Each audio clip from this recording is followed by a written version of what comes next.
Good afternoon, beautiful people. This is your man who did it. Mr. Clutch in the corner, clapping his hands, looking like Robert Ory. Kyrie Irving in the finals. We're behind the center, like John Elway, baby. With a little bit of Randall Cunningham elusiveness. Let's get to it. This is another episode of Driving Lessons. And right now I'm stuck in traffic, leaving from one gig to another. And something dawned on me as I got on the expressway. I'm sitting here peeping, man. All kinds of folks switching from lane to lane as we're all pretty much bumper to bumper. You got these idiots driving real fast, hitting the gas and then hitting the brake. You see them huffing and puffing, ticked off at whoever their neighbor is in this 4-lane highway. Then they'll switch lanes, almost get into a wreck. Then they'll switch another lane, almost get into a wreck. Then they'll look down at their phone as if time cares about them. Listen, man, time's not your woman. Time is not your mother, your father. Time is not your friend, to be brutally honest with you. Time is of the essence. That's it. It's like breathing, man. Treat it well, but it doesn't owe you anything. You feel me? So as we driving, and I say we because it's almost like y'all in the car with me right now. Why are so many people in a rush to get to the same destination in life? Switching lanes looking crazy, when unless they're an out-of-towner or some type of foreigner, majority of the people on this expressway know where the heck they're going. So hypothetically speaking, whether they're going to pick up their child or they're on their way to their 4 o'clock or people's getting off their 4 o'clock gig, you know how that rolls. Pretty much all your rural and suburban areas, as well as the bigger cities like I've been to and like I'm in, they all run the same, man. Some might be a little bit smoother and faster. Others might be slow as life, like DC, Pittsburgh. Oh my goodness. Some of the worst traffic. Appalachia, baby. Even sometimes when I visited Cali, man, certain highways still take you to the same place, which is anticipating, exercising your patience, and looking at these daggone idiots in the vehicle. Well, we talking about us in life right now. All of us. We all have an idea where we want to be once we hit a certain age. And if you don't, then this driving lesson's not for you. Alright? So feel free to cut it off or, get at it one day when this applies. But, we're heading in life, man, and sometimes you might want to switch lanes and go real fast just to find out that's not the way to go. We all tried to cut corners in life, and I shouldn't say we all have, but I know I did. There was plenty of times where I would not necessarily try to take the easy route, but I thought I was outsmarting the systems, whether it was in sports, with the ladies, sometimes in the classroom. Like I remember one year in college, and a lot of you all who ever done any type of semester or you completed your college years, then you know what I'm about to say. Some of them labs, man, like physical world or biology, like it's not an elective, but it's a class that you have to take to graduate from that university or college. I had to take like 1 or 2, and I know my sophomore year, because I would come in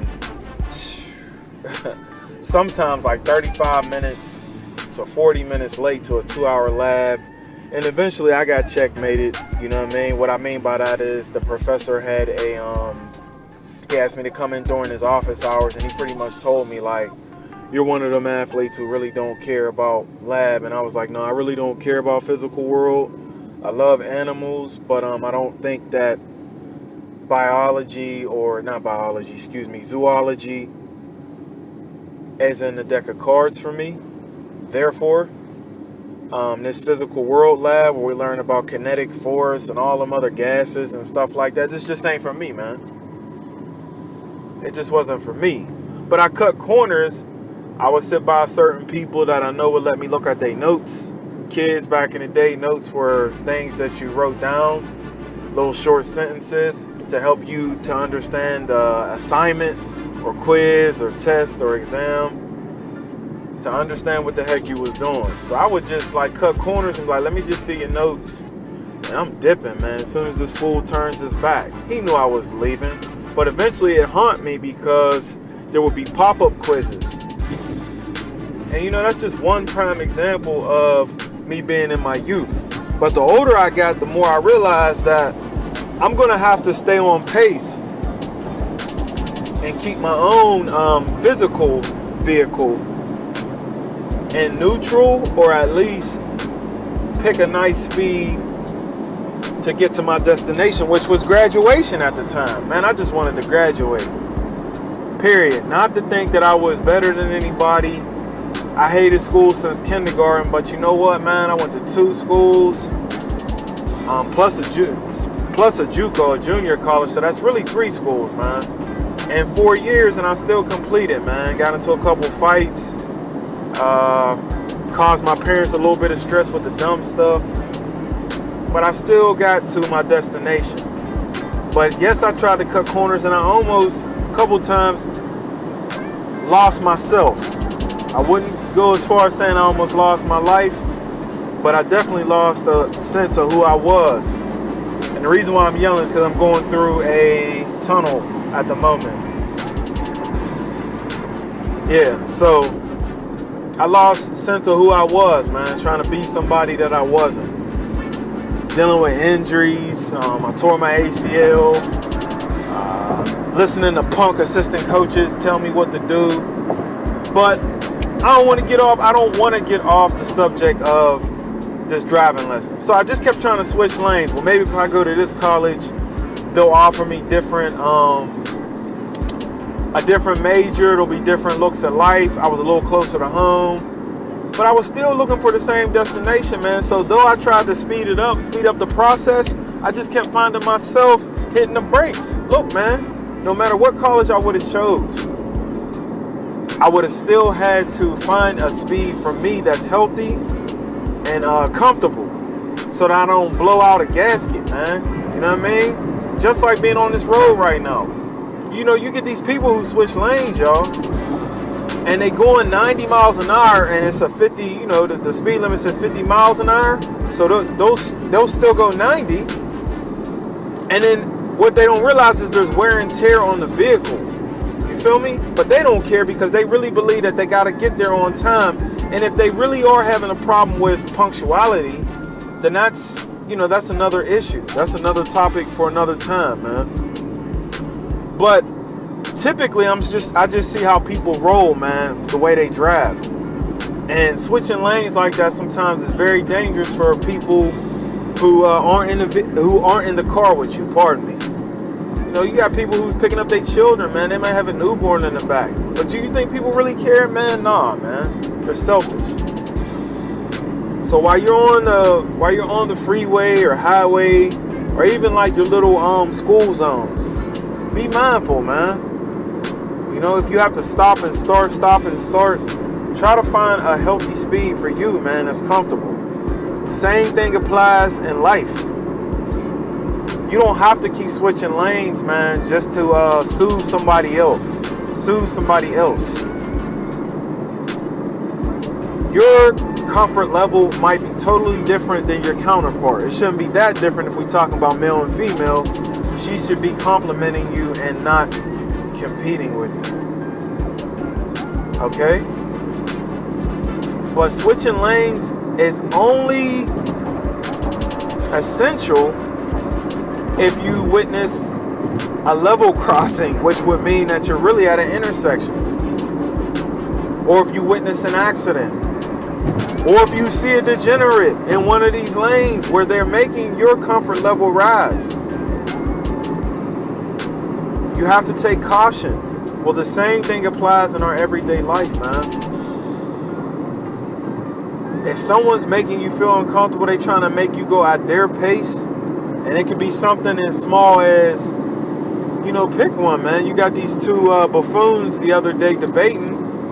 You have an uncomfortable conversation about the politics, pardon me.